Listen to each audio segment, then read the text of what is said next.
இந்த சம்மில் நிதினோட age 45, கமலனோட age 65. அவங்களோட ஏஜ் ரேஷியோ ரெண்டுமே சிம்பிளிஃபை பண்ணால் 9:13 அதையும் கொடுத்துட்டாங்க. அவங்களோட ஏஜ் ரேஷியோ என்ன கேட்டிருக்காங்க அப்படின்னா, ஹவு மெனி இயர்ஸ் அகோ, எத்தனை வருஷத்துக்கு முன்னாடி அவங்களோட ஏஜ் ரேஷியோ 3:5 இருந்தது.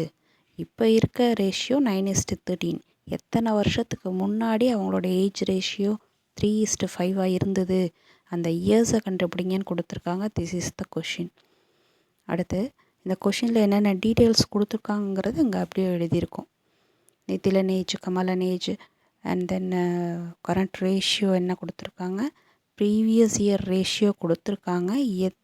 அந்த ப்ரீவியஸுங்கிறது எத்தனை வருஷத்துக்கு முன்னாடி, அந்த இயர்ஸ் அகோ, அதை தான் நம்ம இப்போ கண்டுபிடிக்கணும். எதை கண்டுபிடிக்கணுமோ அதை எக்ஸ்ன்னு வச்சுக்குவோம்.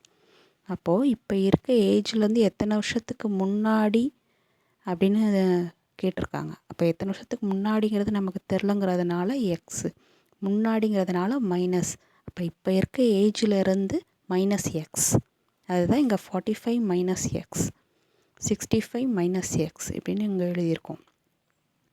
45 minus x by 65 minus x is equal to 3/5. ஏன்னா ரேஷியோ கொடுத்துட்டாங்க. இத்தனை வருஷத்துக்கு முன்னாடி 3:5 ரேஷியோ கொடுத்துட்டாங்க. அதனால் இங்கே 3/5ன்னு அதை நம்ம அப்படியே எழுதிட்டோம்.